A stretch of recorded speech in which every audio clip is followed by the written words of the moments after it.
Hello friends, नमस्कार। स्वागत है आपका न्यू स्टडी में। दोस्तों, एमपी जीके की हमारी सीरीज चल रही है जिसमें हम एमपी को समझ रहे हैं। दोस्तों, आज का लेक्चर काफ़ी इंपॉर्टेंट हो जाएगा। हम इंट्रो करेंगे एमपी का और बेसिक सी बातें आपको जानकारी जो कि यहाँ से मिलेगी। इससे पहले कुछ लेक्चर अपलोड हो चुके, उम्मीद करता हूँ आपने देख लिया होगा। जैसे एक लेक्चर है जिसमें हम एमपी किस प्रकार से बना, निर्माण की पूरी प्रक्रिया और 1956 से वर्तमान तक किस तरह किस सिचुएशन में था मध्य प्रदेश, उसको हमने देखा। एक लेक्चर है एमपी की नदियाँ, और एक लेक्चर में दोस्तों आपको एमपी के बारे में बेसिक सी जानकारी मिलेगी, जो कि उसमें हम बताया ही आपको कि किस तरह से एमपी के महत्वपूर्ण संभाग है और महत्वपूर्ण जिले, कौन सा जिला कहाँ है, लोकेशन वाइज दोस्तों मैप में उसको समझाया है। तो उम्मीद करता हूँ आपने वह भी देखा होगा। तो आज का लेक्चर आपके लिए काफ़ी इंपॉर्टेंट हो जाता है। बेसिक सी बातें हम देखें दोस्तों, आप मध्य प्रदेश के निवासी है तो मध्य प्रदेश किस तरह से दोस्तों, कौन सी बातें कहाँ पर किस तरह से हो रही है, वो आपको इस लेक्चर के माध्यम से पता चलेगी। तो आपके लिए काफ़ी इंपॉर्टेंट हो जाता है। और आप अगर मध्य प्रदेश के निवासी नहीं है, फिर भी बहुत दोस्तों मध्य प्रदेश को आप एक दृष्टि में समझना चाहते हैं, एक नज़र में, तो ये लेक्चर काफ़ी इंपॉर्टेंट हो जाता है। ज़्यादा बड़ा नहीं रहेगा, छोटा ही रहेगा, लेकिन आप शुरू से एंड तक इंटरेस्ट में देखेंगे तो आपको मध्य प्रदेश के बारे में यहाँ से पूरा तो नहीं पर एक ओवरव्यू आपके दिमाग में एक इमेज बन जाएगी मध्य प्रदेश किस तरह का स्टेट और यहाँ कैसा क्या होता है। ठीक, तो चलिए दोस्तों शुरू करते हैं। सबसे पहले आप देखिए कि मध्य प्रदेश का गठन, हो सकता है दोस्तों ये मध्य प्रदेश का गठन आपको नजर नहीं आ रहा है, लेकिन ये गठन ही लिखा है मैंने, मध्य प्रदेश का गठन या मध्य प्रदेश की स्थापना, इसको हम देखेंगे सबसे पहले। तो मध्य प्रदेश का गठन दोस्तों आपको पता होगा 1 नवंबर 1956 को मध्य प्रदेश का गठन हुआ था। ठीक, कब? 1 नवंबर 1956 को, या स्थापना बोल लीजिए। ठीक, देखिए, और पुनर्गठन पूछा जाए तो 1 नवंबर सन 2000 को, दोनों में एक ही डेट है।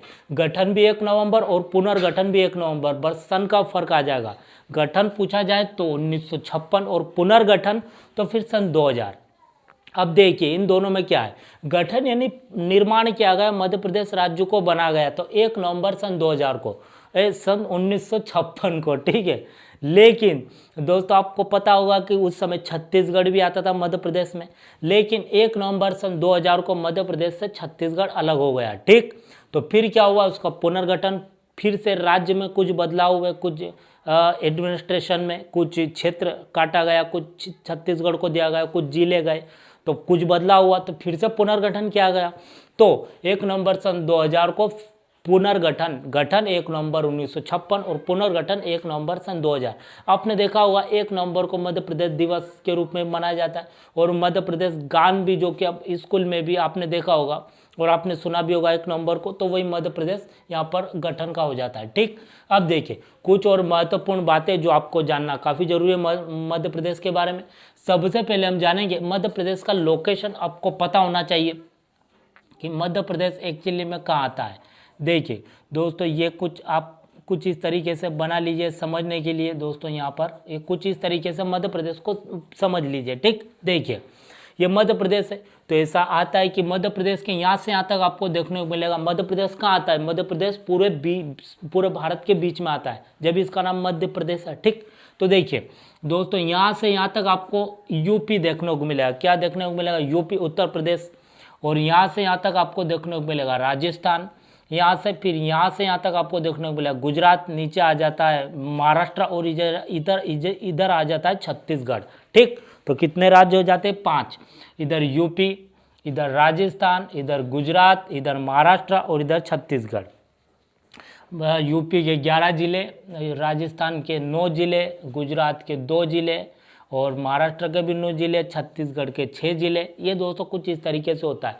तो मध्य प्रदेश की ऐसा आता है कि मध्य प्रदेश किन किन राज्यों को छूता है, तो एक तो यूपी आ जाता है, इधर राजस्थान आ जाएगा, पश्चिम साइड गुजरात, नीचे महाराष्ट्र, इधर पूर्व में छत्तीसगढ़। ठीक, ऐसा भी आ सकता है तेलंगाना, आंध्रा छूते क्या? नहीं छूते। मैंने नाम लिया क्या? अभी नहीं लिया। ठीक, यहाँ से यहाँ तक दोस्तों महाराष्ट्र है, तो और तेलंगाना यहाँ आता है, आंध्रा तेलंगाना, तो वो नहीं छूते। तो ये 5, यूपी, राजस्थान, गुजरात, नीचे महाराष्ट्र और इधर छत्तीसगढ़। तो ये आपने बेसिक सी बात देख ली। अब देखिए यहाँ से यहाँ तक की अगर लंबाई की अगर बात करें तो यहाँ से पूर्व से पश्चिम, तो ये हो जाता है 870 किलोमीटर। कितना हो जाता है? 870 पूर्व से पश्चिम, उत्तर दक्षिण 605। ये भी आपको पता होना चाहिए। ठीक, अब देखिए मध्य प्रदेश क्षेत्रफल में दूसरे नंबर पर आता है, जनसंख्या में 5वें पर आ गया। ठीक, देखिए यहाँ पर अगर देखें तो क्षेत्रफल में अगर देखा जाए मध्य प्रदेश का क्षेत्रफल की अगर बात करें तो 3 लाख आपको देखने को मिलेगा, 3,08,243 किलोमीटर आपको देखने को मिलेगा। क्या? मध्य प्रदेश का क्षेत्रफल 3,08,243 वर्ग किलोमीटर, किसका? मध्य प्रदेश का क्षेत्रफल में हम दूसरे नंबर पर है, पहले पर राजस्थान, दूसरे पर एमपी यानी मध्य प्रदेश। ठीक, अब देखिए यहाँ पर अगर देखा जाए तो प्रति व्यक्ति कितने वर्ग में रहता है, तो 236 प्रति व्यक्ति वर्ग किलोमीटर। ठीक, और प्रति 1000 पर कितनी महिलाएं, तो मतलब इसमें देखा जाए तो 930 प्रति महिला पर 10,000 पुरुष यहाँ पर हो जाते हैं। तो ये बेसिक सी बातें आपने देख ली। अब देखिए यहाँ पर हम देखते हैं जो नाम दिया है उस समय तत्कालीन प्रधानमंत्री जो कि हमारे पंडित जवाहरलाल नेहरू थे, उन्होंने नाम दिया है, जो हमारा मध्य प्रदेश नाम है उनका दिया हुआ नाम है। ठीक, इसके उपनाम की बात करें तो आपको पता होगा मध्य प्रदेश को सोया प्रदेश भी कहते हैं।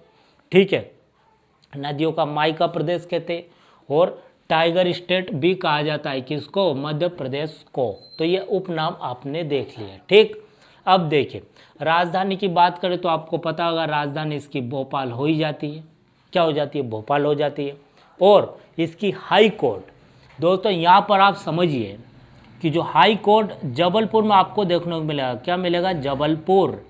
लेकिन दोस्तों गवर्नमेंट के 3 भाग होते हैं, आपको पता होगा। एक तो हो जाता है विधायिका, कार्यपालिका और न्यायपालिका।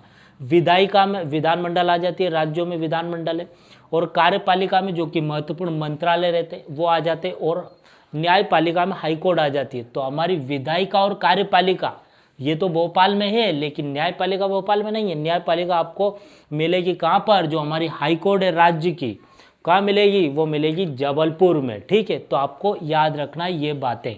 हाई कोर्ट का है जबलपुर, लेकिन जबलपुर की 2 शाखा बनाई गई है हमारी हाई कोर्ट की, खंडपीठ, वो कहाँ मिलेगी? इंदौर और ग्वालियर। ठीक है, तो मुख्य जो है हाई कोर्ट वो कहाँ मिलेगी? जबलपुर में, लेकिन उसकी 2 प्रमुख शाखा खंडपीठ इंदौर और ग्वालियर में भी है। ठीक, तो देखिए इंदौर जो कि आपको पता होगा लार्जेस्ट सिटी हो जाता है हमारे मध्य प्रदेश का, मेट्रो सिटी, जिसको आपने मिनी मुंबई भी सुना होगा। आने वाले समय में मुंबई ऐसा अभी आ सकता है कि मुंबई की तरह छोटा, मुंबई का छोटा रूप किसको मान सकते? तो इंदौर को मान सकते हैं। इंदौर ही है दोस्तों जो पूरे भारत में जो मुंबई की तरह क्या है कि एक छोटा भाग के रूप में उसको देख सकते हैं। एक औद्योगिक नगरी मध्य प्रदेश की हो जाती है, कौन? इंदौर। ठीक, तो ये दोस्तों इंदौर यहाँ पर आपको देखने को मिलेगा, मिनी मुंबई जिसको बोलते हैं।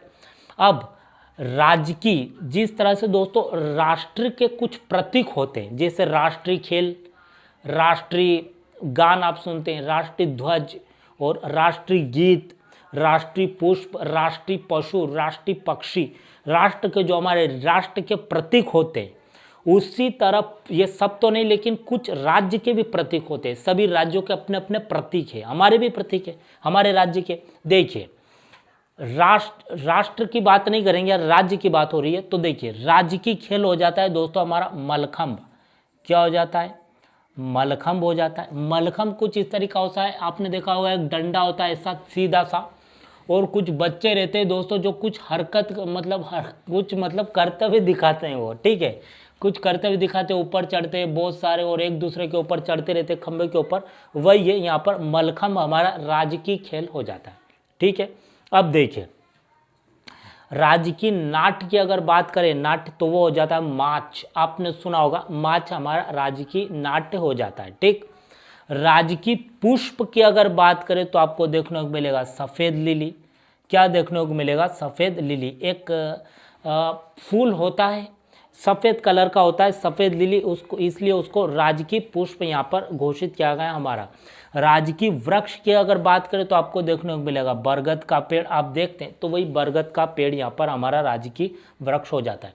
पशु की बात करें तो बारहसिंगा हो जाता है। क्या हो जाता है? बारहसिंगा, आपने देखा होगा हिरण के जैसा रहता है, उसके ऊपर सिंग रहते, तो वही बारहसिंगा। राजकीय पक्षी की बात करें तो धूतराज हो जाता है। क्या हो जाता है? धूतराज। ये हमारे कुछ राज्य के प्रतीक है जो कि आपको पता होने चाहिए। अब कुछ एडमिनिस्ट्रेशन में आते हैं हमारे, जो कि गवर्नमेंट की किस तरह से बॉडी होती है, हमारे राज्य की सरकार किस तरह से चलती है, उसको हम देखेंगे। ठीक, मतलब ये तो आपको पता होनी चाहिए एडमिनिस्ट्रेशन किस तरह हमारी प्रशासनिक व्यवस्था है। देखिए, विधानसभा की सीटें आपको देखने को मिलेगी 230। ये तो बेसिक सी बातें हुई दोस्तों, बेसिक्स और नॉर्मल सा। एडमिनिस्ट्रेशन को आपको समझना है तो दोस्तों ये वाला हो जाता है। देखिए, विधानसभा की सीटें 230, जो कि विधानमंडल है तो विधानसभा में 230 हो जाती है। ठीक, लोकसभा की सीटें हमारे राज्य से जो लोकसभा में चुनकर जो सदस्य जाते हैं, जो सांसद, वो कितने जाते हैं, तो वो जाते हैं 29। ठीक है, देखिए, ये विधानसभा में कौन बैठते हैं, तो विधायक बैठते हैं, और लोकसभा में कौन बैठते हैं, तो सांसद बैठते हैं। आपको पता होगा हमारे देश में 2 प्रकार की सरकार है, केंद्र सरकार भी रहती है और सभी राज्यों में राज्य सरकार भी रहती है। तो राज्यों में जो चुनते हैं, जनता जो चुनती है विधायक को चुनती है, जो विधानसभा में बैठते हैं, और केंद्र में जो चुनती है जनता, वो चुनती है सांसद को, जो लोकसभा में बैठते हैं। लेकिन आपको पता होगा संसद का एक और भाग होता है, लोकसभा के अलावा राज्यसभा भी होता है। इसमें भी सदस्य चुनकर आते हैं जिनको सांसद ही बोलते हैं, लेकिन वो हम नहीं चुनते, वो डायरेक्ट जनता नहीं चुनती है राज्यसभा के सदस्य को। वह जाते जरूर है राज्यों से, लेकिन जनता नहीं चुनती है। वो कितने जाते हैं हमारे मध्य प्रदेश, तो 11 जाते हैं। देखिए, यहाँ पर आप समझिए कि राज्यसभा में जो सदस्य चुनते हैं वो विधायक ही चुनते हैं। मतलब हम लोकसभा के सदस्य को चुनते हैं और विधानसभा के सदस्य को चुनते हैं, लेकिन राज्यसभा के सदस्य को हम नहीं चुनते, जो विधायक रहते हैं वो चुनकर राज्यसभा में भेजते हैं। तो हमारे देश से कितने चुने जाते हैं, तो देखिए 11 चुने जाते हैं। ठीक, ये आपको पता होगी। और लोकसभा में कुल सदस्य की संख्या कितनी, 545, जो कि आपको पता होगा, तो वही है। ठीक है, तो देखिए हमारे राज्य से कितने जाते हैं, 29 जाते हैं, और राज्यसभा में कितने जाते हैं, तो 11 जाते हैं। लेकिन इनको हम नहीं चुनते दोस्तों, आप याद रखें, हम इनको चुनते हैं विधायक को, और फिर विधायक इनको चुनकर राज्यसभा में भेजते हैं। लेकिन हम लोकसभा के सदस्य को डायरेक्ट चुनते हैं, जो कि आम चुनाव जिसको हम बोलते हैं, आपने सुना होगा, वही। ठीक, तो देखिए विधानसभा में हमारे मध्य प्रदेश की बात करें तो 230 जाते हैं, लोकसभा में हमारे मध्य प्रदेश से 29 जाते हैं, और राज्यसभा में मध्य प्रदेश से 11 जाते हैं। ये बेसिक सी बात है, हमने देख ली। अब देखिए एडमिनिस्ट्रेशन को हम देखते हैं। संभाग कितने हमारे मध्य प्रदेश में, तो 10 है। कितने हैं, 10 संभाग। आपको पता भी होगा, एक लेक्चर भी है कि जिले और संभाग किस तरह, मैंने पूरा मैप में समझाया, आपने देखा होगा, लेकिन फिर भी मैं बता देता हूँ बेसिक सी बातें। जैसे कि आपने देखा होगा 10 संभाग, तो कि इंदौर हो जाता है, उज्जैन हो जाता है। संभाग के अंदर क्या आते हैं, जिले आते हैं। ठीक, तो इंदौर हो जाता है, उज्जैन हो जाता है, सागर हो जाता है, नर्मदापुरम संभाग, चंबल संभाग, शहडोल संभाग, है ना, जबलपुर संभाग, सागर, भोपाल, ग्वालियर, ये सब संभाग है दोस्तों, जो 10 होते हैं। संभाग के अंदर ही क्या रहते हैं, जिले रहते हैं। तो जिले कितने हो जाते हैं, 52 हो जाते हैं। ठीक, देखिए दोस्तों 52 जिले तो है मोटा मोटा, लेकिन आपने देखा होगा कि इससे पहले, अभी जो गवर्नमेंट है उससे पहले कुछ दूसरी गवर्नमेंट थी, तो उन्होंने 2-3 जिले और बनाने की जो कि एक की थी, लेकिन क्या हुआ कि गवर्नमेंट चेंज हो गई, तो वो बात वहीं की वहीं रह गई।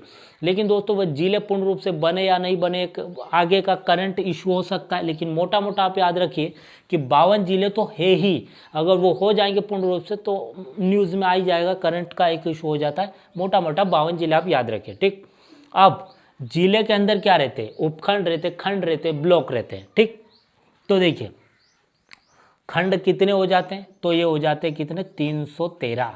कितने हो जाते हैं, 313 हो जाते हैं। तहसील जो हो जाती है 376 हो जाती है।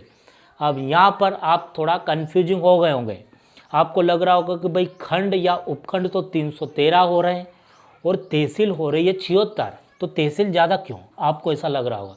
देखिए दोस्तों तहसील क्या है कि तहसील को छोटा बड़ा, एक तहसील से 2 तहसील 3 तहसील काट दी जाती है।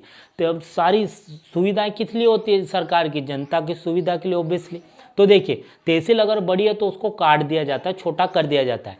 उपखंड तो एक ही रहता है, लेकिन तहसील कोई कोई उपखंड में आपको 1 तहसील, कोई में 2 तहसील, किसी उपखंड में आपको 3 तहसील भी मिलेगी। तो तहसील को छोटा भी किया जा सकता है, इसलिए तहसील की संख्या आपको ज़्यादा नज़र आ जाएगी। ठीक, और उपखंड तो जितने हैं उतने ही रहते हैं। ठीक है, अब देखिए ग्राम पंचायत की संख्या आपको देखने को मिलेगी, कितनी देखने को मिलेगी, तो यहाँ हो जाती है 23,043। कितनी हो जाती है ग्राम पंचायत की संख्या, 23,043। अब देखिए दोस्तों ग्राम पंचायत ये रूरल एरिया हो जाता है। ठीक, अब यहाँ पर बेसिक सा कुछ अंडरस्टैंडिंग को आप समझिए। एक हो जाता है ग्रामीण विकास मंत्रालय, एक हो जाता है शहरी विकास मंत्रालय। ये विभाग रहते हैं अलग अलग। जैसे आपने देखा होगा ग्रामीण विकास मंत्रालय का काम रहता है गांवों को डेवलप करना, गांव की सुख सुविधाएं, किस गांव में सड़कें नहीं तो सड़कें बनवाना, किसी गांव के रास्ते में बीच में एक ब्रिज आ रही है, लोगों को इस पार से उस पार जाने में समस्या है तो ब्रिज का निर्माण करना, वहाँ कोई गांव बहुत पिछड़ा हुआ है, वहाँ से शहर की ओर जाने वाला रोड है ही नहीं तो रोडों को गिट्टी कंक्रीट, आपने देखा होगा गांव गांव में जो कि गाँव को शहरों से जोड़ा गया है, तो वह किस गांव में स्कूल नहीं है, स्कूल और जो सुविधाएं जनता की क्या सुविधा और दी जा सकती है, जनता को क्या और देश गाँवों में दिया जाना चाहिए, वो ग्रामीण विकास मंत्रालय उसको देखता है। तो एक गांव को किस तरह से डेवलप करना ये ग्रामीण विकास के अंडर आता है। ठीक, तो देखिए ग्रामीण विकास मंत्रालय, उसके बाद में उपखंड और उसके बाद में जिला। ठीक है, ये दोस्तों यहाँ पर एक बेसिक सी स्ट्रक्चर आपको पता चल गया। तहसील और उपखंड एक ही रहता है दोस्तों। ठीक है, आपको लग रहा होगा फिर उपखंड क्या है तहसील क्या है। मैंने एक लेक्चर बनाया दोस्तों पंचायती राज वाला, आप देखिए उसको, कन्फ्यूजन क्लियर हो जाएगा। ठीक, और इसके बाद में प्रशासन के सारे अधिकारी, कौन सा अधिकारी का क्या कार्य रहता है वह भी मैंने बनाया, और किस तरह उपखंड किसको बोला जाता है, जिले में किस तरह से कार्य होता है, और तहसील में नीचे ब्लॉक लेवल पर शहर का किस तरह विकास होता है, गांव का। दोस्तों पूरा मैंने सारे लेक्चर बनाए, आप प्लेलिस्ट में जाएंगे और दोस्तों आप वहाँ से पॉलिटिकल साइंस राज्य व्यवस्था जो होती है उसमें आप वहाँ से देख सकते हो और अपने अंडरस्टैंडिंग को बढ़ा सकते हैं। ठीक, तो आपने जो अंडरस्टैंडिंग है दोस्तों उसको खत्म कर सकते हैं। देखिए तो यहाँ पर आपको समझ में आया। अब देखिए उसके बाद में हम अगर चलते हैं तो ये आपको बेसिक समझ में आया। अब ये तो गांव का हो गया, अब हम शहरों को देखते हैं। देखिए तो गांव का एक हो गया। ठीक, देखिए ग्राम पंचायत से मिलकर ही क्या बनता है, उपखंड बनता है, जो हमारा खंड बनता है जिसको हम ब्लॉक बोलते हैं, जनपद पंचायत, और इनसे ही मिलकर हमारा जिला बनता है, जिले से मिलकर ही संभाग बनता है। ठीक, लेकिन क्या गांव ही रहेंगे, नहीं शहर भी तो है। तो देखिए फिर उसके लिए शहरों की अलग से हायरार्की होती है। अगर कोई छोटा शहर है तो फिर उसको नगर, आपको इधर आ जाइए, देखिए नगर परिषद बोला जाता है। बड़ा है वो तो फिर उसको नगर पालिका बोला जाता है, और बहुत बड़ा है महानगर है तो फिर उसको नगर निगम बोला जाता है। तो सभी राज्यों में अपने अपने महानगर है। जैसे मध्य प्रदेश की बात करें तो उज्जैन हो जाता है, देवास हो जाता है, ठीक है, रतलाम हो जाता है, उसके बाद में भोपाल हो जाता है, जबलपुर हो जाता है, ठीक है, रीवा हो जाता है, सिंगरौली हो जाता है, खंडवा हो जाता है, ग्वालियर, भोपाल, सागर, ये सब क्या है, बड़े बड़े महानगर है तो इनको नगर निगम। तो मध्य प्रदेश में इनकी संख्या 16 है। नगर पालिका की संख्या आपको 100 देखने को मिलेगी और नगर परिषद की संख्या 264। अब इसको आप समझिए। देखिए शहरों का विकास डायरेक्ट होता है, जो कि आप देखते हैं किसी शहर को किसी और तरीके से डेवलप किया जाता है दोस्तों, इसका शहरी विकास मंत्रालय लगा होता है। ग्रामीण क्षेत्रों का किस तरह से विकास करना, उनकी क्या समस्या है, समस्या को कैसे दूर किया जा सकता है, किस तरह गाँव को डेवलप किया जा सकता है, उसके लिए अलग मंत्रालय होता है और उसका अलग से कार्य होता है जो कि, और शहरों को किस तरह डेवलप किया जा सकता है उसका अलग से हायरार्की होती है। ठीक, तो यहाँ पर दोस्तों अगर देखा जाए, जो आप देखते हैं बड़े बड़े शहर किस तरह स्टाइलिश ब्रिज होते हैं, वहाँ किस तरह की बड़ी बड़ी बिल्डिंगें रहती है, स्टाइलिश बिल्डिंगें, और किस तरह शहर को और विकसित किया जा सकता है, और शहर में आप देखते हैं कितना शानदार शानदार नज़ारे आपको दिखते हैं। तो दोस्तों वही है, शहरों का अलग तरीके से विकास किया जाता है और वहाँ की सुविधाओं को मद्देनजर रखते हुए। ठीक, तो ये दोस्तों हो जाती है। अब देखिए दोस्तों किस तरह से यहाँ पर जो गवर्नमेंट है, जो प्रशासनिक आपको स्ट्रक्चर नज़र आ रहा है, तो किस तरह से गवर्नमेंट नीचे तक जो कि अपनी व्यवस्था को देखती है। देखिए आपने देखा होगा, अगर देखा जाए तो गाँव में ग्राम पंचायत होती है, आपने देखा होगा यहाँ पर रहते हैं सचिव, क्या रहते हैं, सचिव रहते हैं। ठीक दोस्तों, आप देखिए कि हमारा देश, हमारा राज्य किस प्रकार से चलता है, और दोस्तों यही प्रशासनिक अधिकारियों को आपको जानना चाहिए, आपको पता तो चले कि हमारा देश, हमारा राज्य कैसे चल रहा है। तो देखिए ग्राम पंचायत में आपने देखा होगा सचिव रहता है। ठीक, देखिए, और उसके बाद में अगर देखा है उपखंड लेवल पर बीडीओ रहता है, ब्लॉक डेवलपमेंट ऑफिसर रहता है। ठीक, और यहाँ पर अगर देखा जाए तहसील में खेती बाड़ी से संबंधित उपखंड, गांव का विकास करने के लिए उपखंड रहती है। सारी ग्राम पंचायत उपखंड में ही से तो लगी हुई है, तो जो भी योजना आएगी पहले उपखंड में जाएगी, फिर ग्राम पंचायतों में जाएगी। ठीक, और देखिए अब ग्राम पंचायतों ग्रामीण क्षेत्र का विकास करने के लिए, गांव का विकास करने के लिए, लेकिन गांव में जो लोग रहते हैं दोस्तों, उनकी खेती बाड़ी भी तो होती है, अपने आसपास खेत जो देखते हैं, तो किसी का खेत क्या है, किसकी क्या समस्या है, खेती बाड़ी से संबंधित जितनी भी आप समस्या देखते हैं उनका कहाँ हल होता है, तहसील में होता है, जो कि आपने देखा हो तहसील कार्यालय होता है। तो ये दोस्तों एक जगह ही रहते हैं, उपखंड और तहसील एक जगह ही रहते हैं, बस तहसील को थोड़ा छोटा कर दिया जाता है जनता की सुविधा को देखते हुए। तो यहाँ पर तहसीलदार रहता है, तहसील में कौन रहता है, तहसीलदार रहता है। लेकिन तहसीलदार तो अकेला रहता है क्या, इतनी बड़ी तहसील को क्या अकेला देखिए, नहीं, उस हर गांव में आपने देखा होगा 2-3 गांव में लेखपाल रहते हैं, पटवारी रहते हैं, जो कि आपको पता होगा, और उनके ऊपर ही फिर तहसीलदार रहता है। ठीक, तो देखिए यहाँ तहसीलदार हो जाता है। अब दोस्तों क्या करेगा कि इन सभी व्यवस्था को देखने के लिए एसडीएम भी रहता है, आपने देखा होगा, एक कलेक्टर, छोटा कलेक्टर बोल सकते हैं उपखंड में, कि सारी व्यवस्था गवर्नमेंट की नीचे तक पहुंच रही कि नहीं, जनता की क्या समस्या है उसको पे एसडीएम देखता है। ठीक, और जिले लेवल पर फिर डीएम होता है, जिसको हम डिस्ट्रिक्ट कलेक्टर, डिस्ट्रिक्ट मजिस्ट्रेट बोलते हैं। वो अपने जिले में सारी, क्योंकि कुछ उपखंड से मिलकर क्या बनता है, ये अपना जिला बनता है, और क्या उस जिले में केवल क्या गाँव ही है, शहर नहीं है, तो फिर इनका विकास करने के लिए भी इनमें सचिव के रूप में आपने देखा हुआ सीएम होता है, चीफ म्यूनसिपल ऑफिसर होता है। तो वह किस तरह से शहरों का विकास किया जाए, ये शहर इनको देखता है। ठीक, तो बेसिक से आपको पता चल गया होगा, बेसिक से हायरार्की। अब देखिए पूरी हायरार्की तो है, देखिए ग्राम पंचायत से मिलकर ही हमारा उपखंड बन रहा है, और उपखंड से मिलकर हमारा डिस्ट्रिक्ट बन रहा है, डिस्ट्रिक्ट से मिलकर हमारा जिला बन रहा है, और डिस्ट्रिक्ट जिला से फिर क्या है दोस्तों, विधानसभा आ जाती है, विधानमंडल, यही विधायक रहते, जो भी योजना बनाएगी वो नीचे नीचे तक तो जाएगी। तो देखिए दोस्तों आपको अंडरस्टैंडिंग पता चल गया होगी कि देखिए तहसील और उपखंड लगभग समान ही रहते हैं। जो उपखंड, जो खंड रहता है दोस्तों, खंड विकास आपने देखा हो, जनपद पंचायत जिसको बोला जाता है।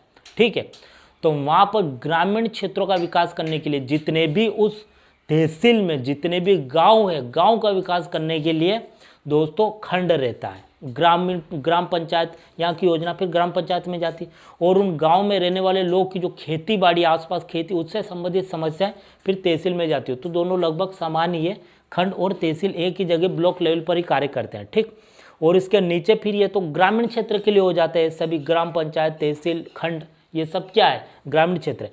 शहरों का विकास करने के लिए फिर दोस्तों अलग से इनका फिर मंत्रालय होता है, शहरी विकास मंत्रालय, नगर निगम, नगर पालिका, नगर परिषद। इनकी संख्या मध्य प्रदेश में कितनी है, तो नगर निगम की 16, नगर पालिका की 100, नगर परिषद 64।